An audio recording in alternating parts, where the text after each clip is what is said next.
दोस्तों आज हम आपके लिए लेकर आए हैं एक बेहद ही खास वीडियो, क्योंकि हम आपको लिए चलते हैं एक ऐसे चमत्कारी मंदिर में जिसके रहस्य के बारे में अभी तक आपको नहीं पता होगा। वैसे तो भारत देश में अनेकों शिव मंदिर हैं जहां नित्य नए चमत्कार होते देखे जाते हैं, परंतु हम आज आपको जिस मंदिर के बारे में जानकारी देने वाले हैं उसने उत्तर प्रदेश सरकार के भी होश उड़ा दिए थे। जी हाँ मित्रों, यहाँ भगवान शिव साक्षात विराजमान हैं, जिनकी भक्ति का एहसास यहाँ आने वाले हर एक श्रद्धालु को हो जाता है। किसी किसी को साक्षात दर्शन भी हो जाते हैं। मित्रों बिना देरी किए चलिए शुरू करते हैं आज के इस वीडियो को, परंतु उससे पहले आपसे एक छोटी सी रिक्वेस्ट है कि इस वीडियो को लाइक करके हमारे चैनल को सब्सक्राइब करके कमेंट बॉक्स में हर हर महादेव लिखना बिल्कुल भी ना भूलिएगा।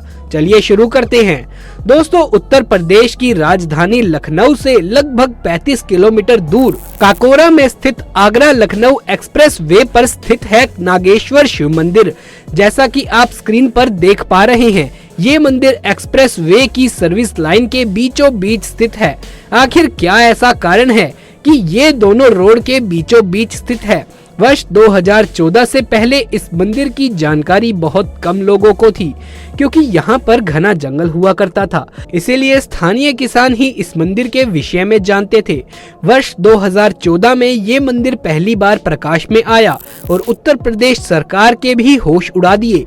दोस्तों वर्ष 2014 में उत्तर प्रदेश के तत्कालीन मुख्यमंत्री अखिलेश यादव जी ने लखनऊ से आगरा तक 302 किलोमीटर लंबा 6 लेन एक्सप्रेस वे बनाने का निर्णय किया। ये उनका ड्रीम प्रोजेक्ट था, क्योंकि ये एक्सप्रेसवे उनके गृह जिला इटावा से होकर निकलता था। लखनऊ से आगरा तक ये बिल्कुल सीधा बनाया जाना था, इसीलिए नक्शे के आधार पर सर्वे किया गया। सर्वे दल ने अपनी रिपोर्ट में बताया कि लखनऊ से आगरा के बीच इस सीध में ज्यादातर खेत हैं, परंतु लखनऊ के नजदीक 2 मंदिर व एक गांव एक्सप्रेसवे के बिल्कुल सीध में है। इसके बाद जमीन अधिग्रहण का कार्य शुरू हुआ। दोनों मंदिर तथा माटीपुर नामक गांव को दूसरी जगह शिफ्ट करने का निर्णय लिया गया, क्योंकि ये एक्सप्रेसवे 2 साल में पूरा होना था। माटीपुर नामक गांव को अलग स्थानांतरित किया गया। साथ ही मेहंदी नगर का हनुमान मंदिर भी दूसरी जगह शिफ्ट कर दिया गया। परंतु अब जैसे ही नागेश्वर मंदिर को दूसरी जगह शिफ्ट करने की बारी आई तो शासन प्रशासन के हाथ पांव फूल गए। मंदिर हटाने गए दल के साथ कुछ ऐसा हुआ कि शासन से लेकर प्रशासन तक स्वयं मुख्यमंत्री जी भी हक्के बक्के रह गए। दरअसल हुआ ये कि नागेश्वर बाबा को शिफ्ट करने के लिए एक्सप्रेसवे के करीब ही नहर पर तत्कालीन उत्तर प्रदेश सरकार द्वारा एक मंदिर बनवाया गया। नागेश्वर बाबा मंदिर को दूसरे मंदिर में शिफ्ट करने के लिए व शिवलिंग उखाड़ने के लिए कुछ मजदूर बुलवाए गए।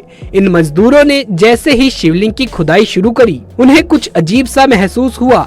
वो सभी बीमार पड़ गए। इसके बाद कुछ और मजदूर बुलवाए गए, परंतु कोई भी शिवलिंग को खोद नहीं पाया। किसी न किसी बहाने हर कोई भाग खड़ा हुआ। इसके बाद निर्णय लिया गया कि जेसीबी द्वारा शिवलिंग उखाड़कर नए मंदिर तक पहुंचाया जाएगा, परंतु जेसीबी वालों के साथ कुछ ऐसा हुआ कि सभी लोग दंग रह गए।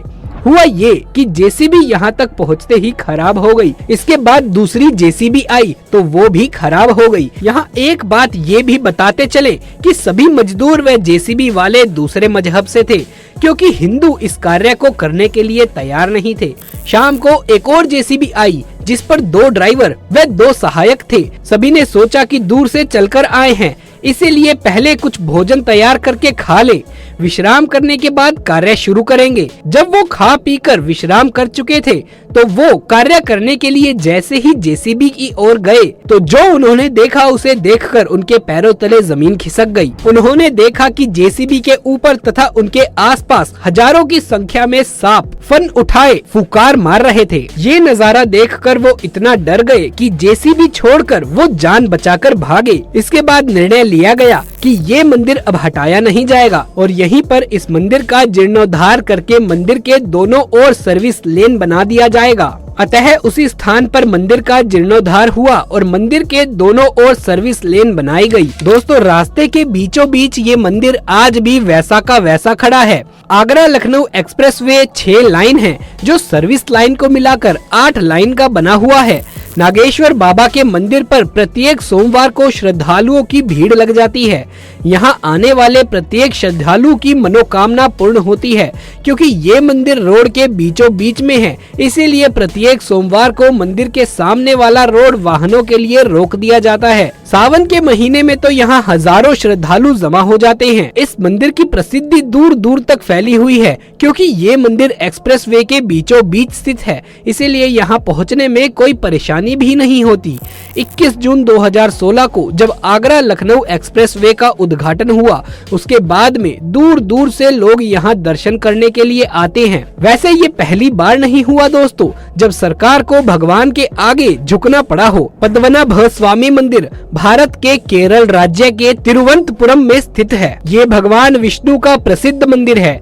इस मंदिर के गर्भगृह में भगवान विष्णु की विशाल मूर्ति है, जो शेष नाग पर शयन मुद्रा में विराजमान है। इस मंदिर में 6 तहखाने हैं। कहा जाता है कि त्रावणकोर के राजाओं ने अपने बेशकीमती खजानों को मंदिर की दीवारों और तहखानों में कहीं छुपा कर रखा था। 2011 में सर्वोच्च न्यायालय के आदेश पर मंदिर के ट्रस्टी सहित 7 अधिकारियों की टीम ने मंदिर के नीचे बने इन खुफिया तहखानों के दरवाजों को खोल दिया, जो सदियों से बंद थे। हर दरवाजों के पीछे बंद कमरे में उन्हें सोने और हीरे के आभूषण और मूर्तियां मिलती गई और वो आगे बढ़ते गए। मगर जब वो आखिरी चैम्बर यानी चैम्बर बी के पास पहुँचे तो उसे खोलने में वो कामयाब नहीं हो पाए, जबकि इस दरवाजे पर तो कोई ताला भी नहीं था, ना कोई कुंडी। इस दरवाजे को खोलने की सारी कोशिशें नाकामयाब रही, लेकिन उनके वापस लौटने के पीछे का कारण कुछ और ही था।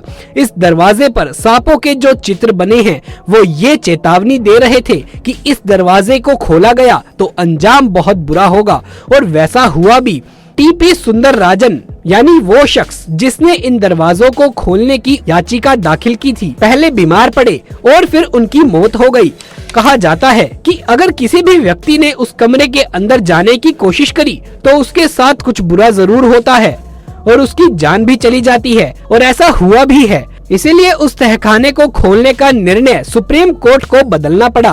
पहले 5 तहखानों में मिले खजाने की कुल कीमत थी करीब 2 लाख करोड़ रुपए। यहाँ 28 किलो का एक ऐसा बैग भी मिला, जिसके बाद केरल हाई कोर्ट के 2 पूर्व जजों समेत 8 लोगों का पैनल बनाया गया, जिन्होंने मंदिर के तहखाने से मिले खजाने की गिनती की, जिसमें 3 साल का समय लग गया था। इसी के साथ ये भी कहा जाता है कि महाभारत में ऐसे ऐसे हथियारों के इस्तेमाल की बात की गई है जिनके बारे में सुना तक भी नहीं गया। एक ब्रह्मास्त्र अकेले पूरे ब्रह्मांड को खत्म करने की शक्ति रखता था।